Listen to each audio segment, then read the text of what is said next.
Hi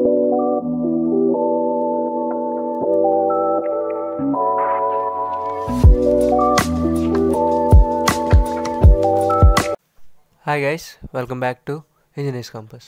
ఇప్పుడు మనం బీసీఎంఈలో 4th యూనిట్ అండ్ ఆల్సో మెకానికల్లో ఫస్ట్ యూనిట్ని చూడబోతున్నాం. Introduction to mechanical engineering. అసలు మెకానికల్ ఇంజనీరింగ్ ఏంటి, దాని రోల్ ఏంటి అనేది మనం ఇప్పుడు తెలుసుకోబోతున్నాం.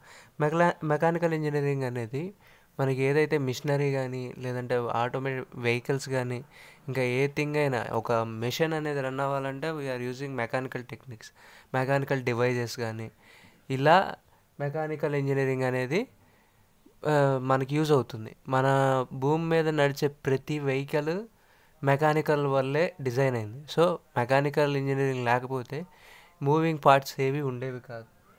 సో ఇక్కడ చూసుకుంటే ఇండస్ట్రీలో ఎలా యూజ్ చేస్తారు, రోల్ ఆఫ్ మెకానికల్ ఇంజనీరింగ్ ఎలా ఉందంటే, mechanical engineers design, build and improve machines and systems that are crucial to various industries like manufacturing, transportation, energy and health care.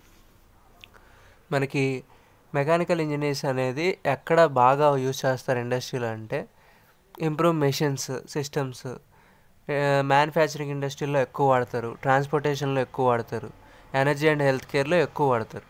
ఇక్కడ పెద్ద పెద్ద మిషనరీస్ మ్యానుఫ్యాక్చరింగ్లో అన్నీ మెకానికల్ ఇంజనీరింగ్ వల్లే క్రియేట్ అయినాయి, run అవుతుంది. Society they contribute to improve our quality of life by developing solutions to challenges like climatic change, resource scarcity and transportation needs. So చాలా contribute చేస్తుంది mechanical engineering మనకి లైఫ్లో. Develop కొన్ని చాలా solutions, climate చేంజ్కి కానీ, resource scarcity అయినప్పుడు కానీ, transportation నీడ్స్కి, ఇలా ప్రతిదానికి మెకానికల్ ఇంజనీర్ అనేది చాలా హెల్ప్ చేస్తుంది. Technologies in energy sector, renewable energy. మనం ఆల్రెడీ మాట్లాడుకున్నాం. రెన్యూవబుల్ ఎనర్జీ అంటే ఇంకా దీనిలో అన్లిమిటెడ్గా దొరుకుతూనే ఉంటుంది మనకి. Next, energy efficiency. They design more efficient engines and systems to reduce energy consumption and minimize environmental impact. So energy efficiency ఎలా ఉండాలి, ఎనర్జీ అనేది తీసుకోవాలి, ఎలా తీసుకోవాలి, దానికి ఒక లిమిట్ ఉండాలి, అండ్ ఆల్సో ఈ ఎన్విరాన్మెంట్కి ఎటువంటి డ్యామేజ్ అవ్వకూడదు. Next, nuclear power. They play a crucial role in designing and maintaining nuclear reactors, ensuring safe and reliable energy production. So nuclear పవర్ని మేనేజ్ చేయగలిగేది బై యూజింగ్ మెకానికల్ ఇంజనీరింగ్. దానివల్లే ఆ energy production అనేది మనం జాగ్రత్తగా మెయింటైన్ చేయగలం. Next, technologies in manufacturing sector. ఆటోమేటెడ్గా work జరగటం, additive manufacturing. So many manufacturing units ఉంటాయి, 3D ప్రింటింగ్ కానీ ఇలాంటివన్నీ మెకానికల్ ఇంజనీరింగ్తోనే చేస్తారు. Lean manufacturing. They optimize production process by eliminating waste and improving workflow అనేది ఇంప్రూవ్ చేయడానికి, cost effective streamline manufacturing జరగడానికి we are using it. Next, technologies in automotive సెక్టార్లోకి వస్తే ఎలక్ట్రికల్ వెహికల్స్. ఇప్పుడు మనకు ఆల్రెడీ తెలిసిందే, ట్రెండింగ్లో ఉన్నాయి electrical vehicles.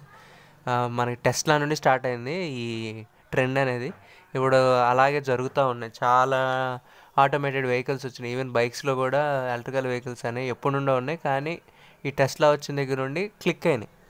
Next, autonomous driving. Even టెస్లాలో అటానమస్ డ్రైవింగ్ ఉంటుంది, మనం డ్రైవ్ చేయక్కర్లా, మన లొకేషన్ పెట్టి యాడ్ చేస్తే అది వెళ్ళిపోతుంది. Fuel efficiency.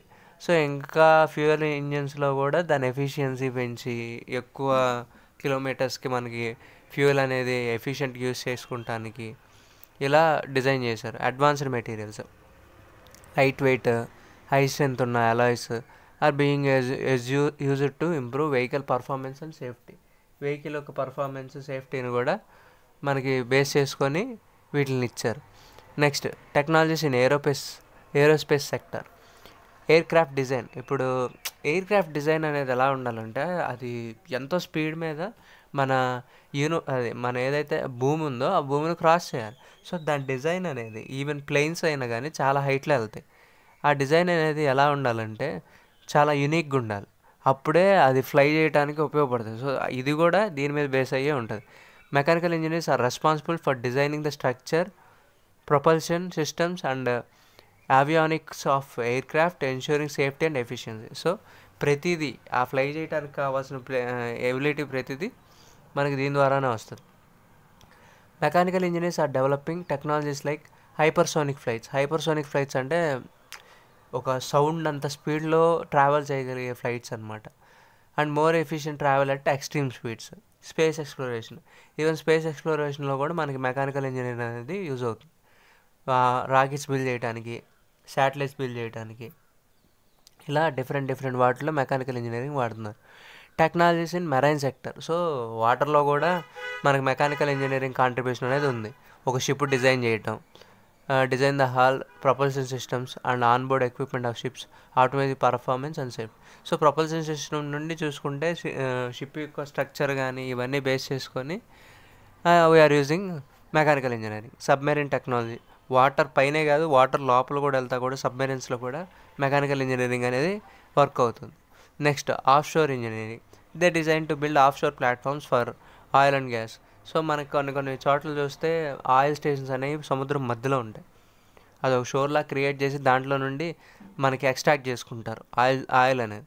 సో అలా అనమాట. నెక్స్ట్ విండ్ టర్బైన్స్లో కానీ మెరైన్ స్ట్రక్చర్స్లో వాడతారు.